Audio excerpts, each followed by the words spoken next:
By 8 o'clock on the morning of the 16th of January 2013, central London was already deep into the weekday rush hour. For most people it was just another winter morning. Then came a sound that didn't seem to belong to the morning at all. The sound of something going wrong above the city. At first, many couldn't see anything. The fog hung low across the Thames and obscured the tops of buildings, turning the skyline into a blur of grey. A few witnesses later described the sound as an almighty bang. Others remembered the sound of rotor blades echoing somewhere inside the mist before debris suddenly began falling into the streets below. Within seconds, one of the busiest junctions in London had become the scene of an aviation disaster.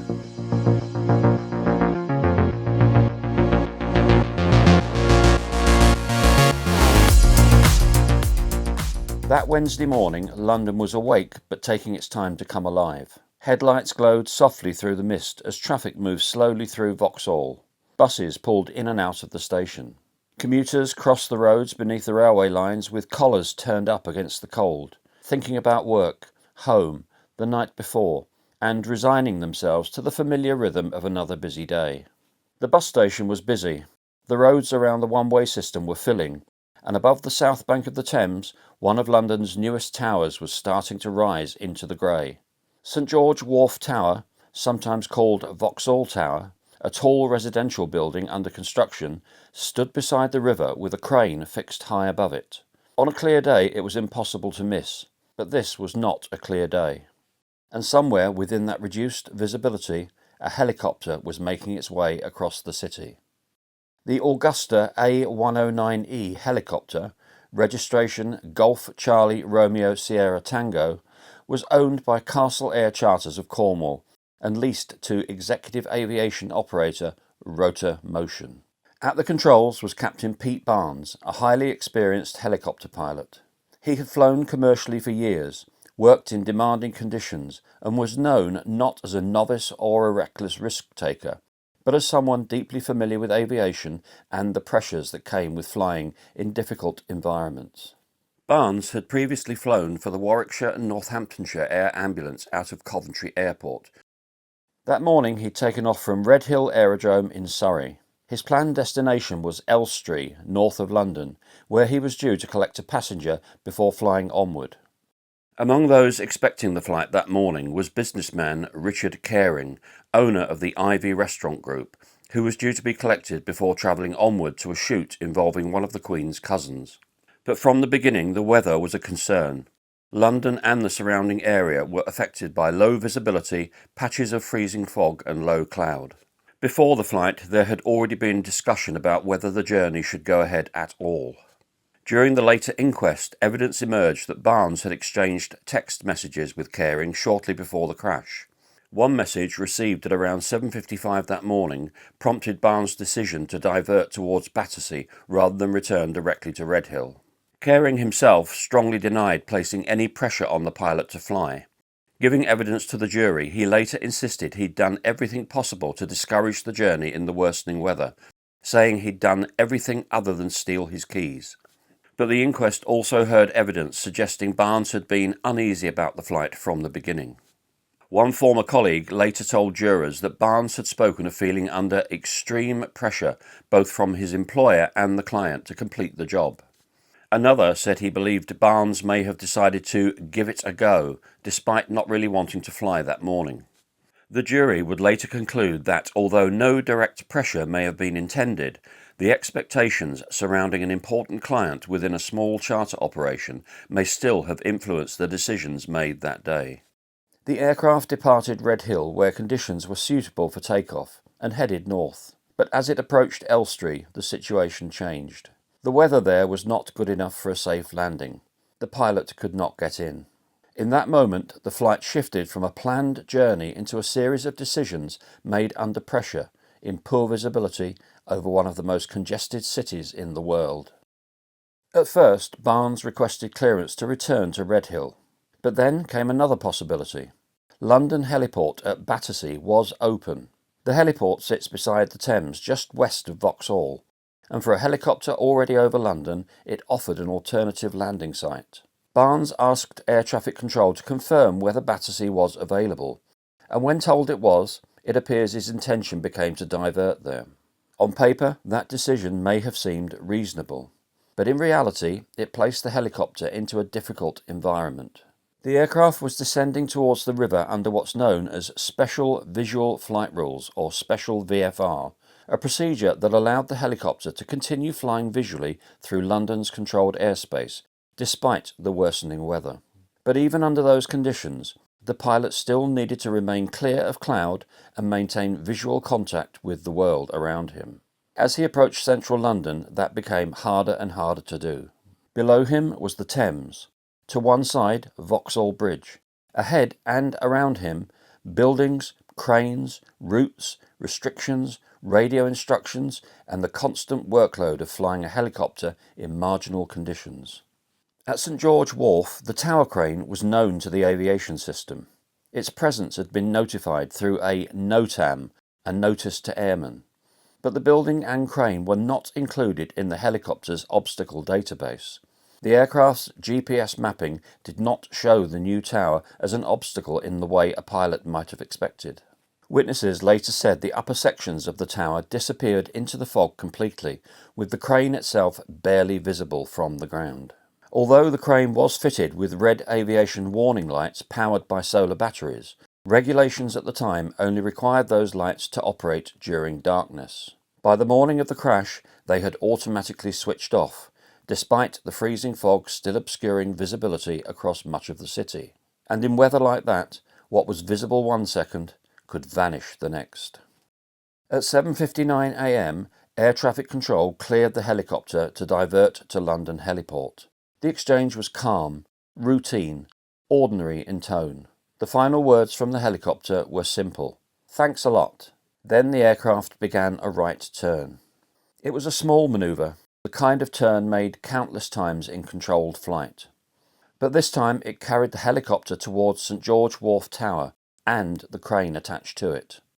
Investigators would later conclude that at the beginning of that turn, the pilot was probably unaware of just how close he was to the building.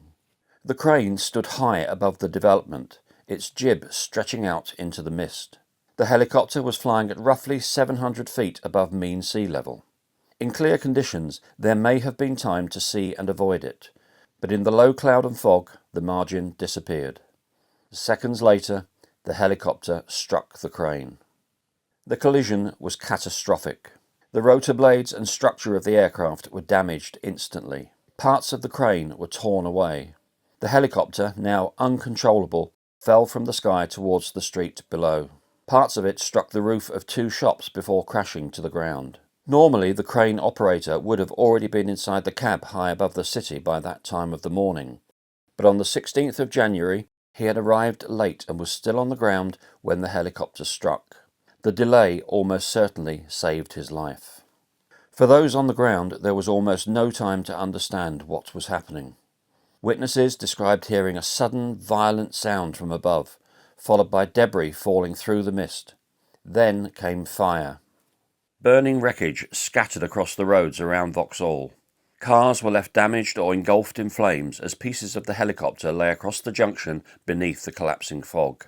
Some witnesses initially thought there had been an explosion inside one of the nearby buildings before fragments of the aircraft became visible through the smoke. Others described people running through the streets shouting warnings as burning fuel spread across the roadway below the damaged crane. Buses stopped where they stood. Drivers abandoned vehicles in the traffic. Commuters who moments earlier had been heading towards offices and train platforms suddenly found themselves standing inside what looked like the aftermath of a bombing. In the confusion, many struggled to understand exactly what had fallen from the sky. Wreckage scattered across the street. Cars were damaged. Flames rose close to the morning traffic. What had been an ordinary rush hour scene became in seconds a disaster zone. The fog and smoke made the scene more confusing, hiding the scale of what had happened even as emergency calls began flooding in. Inside vehicles, at bus stops, and along the pavement, people reacted instinctively. Some ran from the flames. Others moved towards the injured. Those who had been moments away from crossing the same stretch of road found themselves staring at burning wreckage where traffic had been moving only seconds earlier. The pilot, Pete Barnes, was killed. he had been the only person on board the helicopter.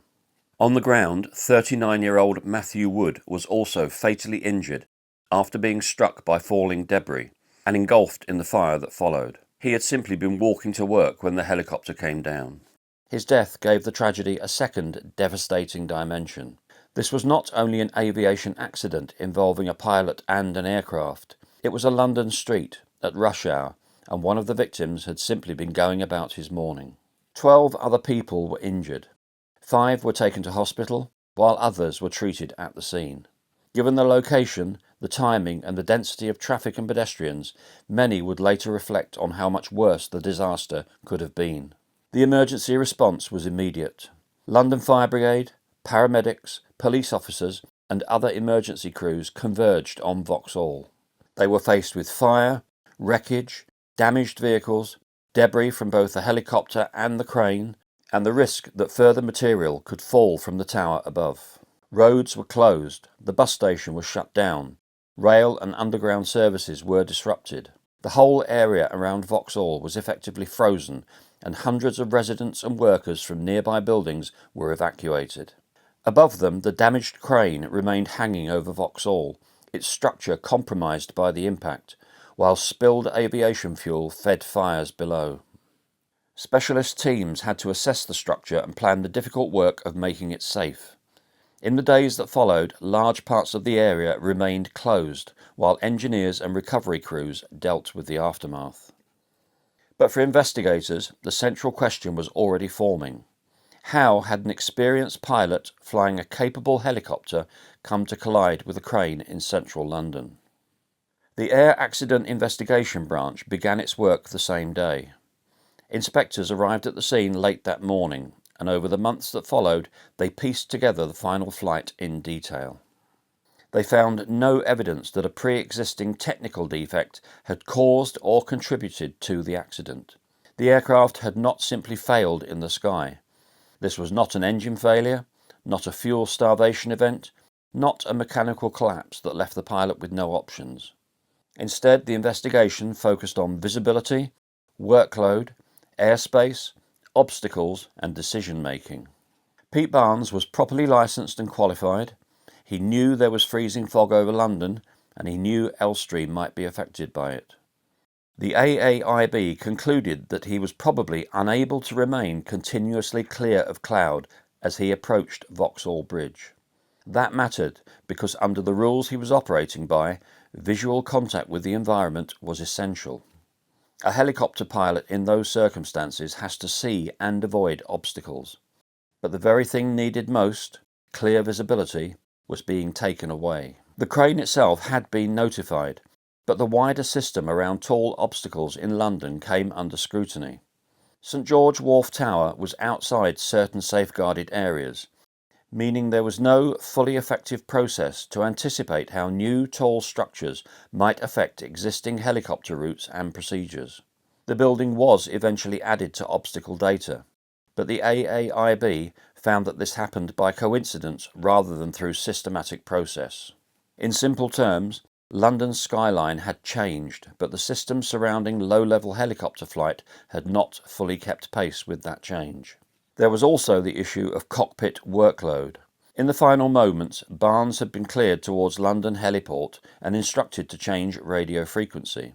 The AAIB noted that he was possibly distracted by the task of changing frequency as he entered the turn. That does not mean distraction alone caused the crash, but in aviation, accidents often occur when several pressures align at once. The investigation also examined Barnes' use of text messages during the flight. Investigators found that operational decisions appear to have been discussed via mobile phone while the helicopter was airborne, including the message received shortly before the diversion toward Battersea.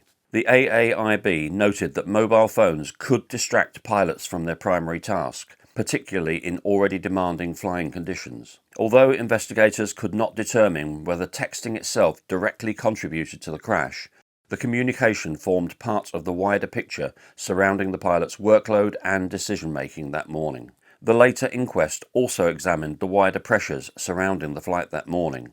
Jurors heard evidence about the expectations placed on pilots within small charter operations, the importance of maintaining relationships with high-profile clients, and the text message Barnes received shortly before diverting towards Battersea. Although no evidence suggested he had been directly ordered to continue, the jury concluded that the commercial pressures surrounding the job may still have formed part of the background against which those final decisions were made. Poor visibility, a demanding route, a tall crane in cloud, a new building not shown in the aircraft's obstacle database, a frequency change, a turn made at exactly the wrong moment. Each factor on its own might have been manageable. Together they left almost no room. The official causal findings were stark. The pilot turned onto a collision course with the crane and was probably unaware of the helicopter's proximity to the building at the beginning of the turn. He did not see the crane, or saw it too late to avoid it, and he had continued with the intention of landing at London Heliport despite being unable to remain clear of cloud. For the families, however, official language could only go so far. Pete Barnes was remembered as a skilled pilot with a long career behind him. Matthew Wood was remembered as a loved son, partner, colleague and friend. A man whose life ended not because he'd taken a risk, but because he happened to be walking through Vauxhall at the worst possible moment. An inquest jury concluded that both deaths were accidental. But the word accidental can feel painfully small beside the reality of what had happened. It explains the legal finding, not the emotional weight. It does not capture the shock of a helicopter falling into a London street, or the randomness of a pedestrian losing his life on the way to work. The crash also forced a wider reckoning. The AAIB made 10 safety recommendations. These were not only about one pilot or one helicopter, but about the way obstacles are recorded, how air traffic procedures account for new developments, how planning authorities and aviation bodies communicate, and whether helicopter terrain awareness systems should be considered more widely. Because the Vauxhall crash exposed a difficult truth. Cities are not static. Skylines rise, cranes appear, towers are built, routes that once had clear margins become more complicated, and aviation systems must keep up with those changes. In the days after the crash, the image of the damaged crane above Vauxhall became one of the defining pictures of the disaster. Suspended high over the city, it showed exactly where the aircraft had struck. Beneath it, the streets gradually reopened. Buses returned, trains ran again, and London resumed its usual pace. That's what cities do. They absorb shock and keep moving. But for those directly affected, nothing simply returned to normal. For Matthew Wood's family, Vauxhall was no longer just a place on a commute. For Pete Barnes' family, the final flight became the subject of reports, inquests, headlines and public judgment. For the witnesses who saw fire falling from the sky, the memory of that morning remained fixed. The fog, the noise, the flames, the sudden understanding that something impossible had just happened in front of them. The Vauxhall helicopter crash lasted only seconds, but like many aviation disasters, its causes stretched far beyond the moment of impact. More than a decade later, the Vauxhall helicopter crash remains one of the most unsettling aviation disasters in modern London memory, not because of the number of lives lost, but because of how and where it happened. It unfolded above one of the busiest parts of the city, in the middle of an ordinary working morning, with almost no warning at all. A helicopter in the fog, a crane hidden in cloud, and a disaster that arrived in the streets below within seconds. On the morning of the 16th of January 2013, London woke beneath that fog. By 8 o'clock, that fog had lifted just enough to reveal what had happened. And Vauxhall, for a few terrible moments, became the place where the sky fell into the street. Now, I myself have quite a bit of experience of aviation, having worked in the Royal Air Force. I know the pressure that pilots work under, both from weather conditions and the workload in the cockpit. Sometimes those two things can conspire to make things very difficult for the aviators. Our condolences go out to the families of those who lost their lives, and despite the terrible nature of this information, I hope you appreciated the way it was presented. I'll see you on the next one, and I'll wish you bye-bye for now.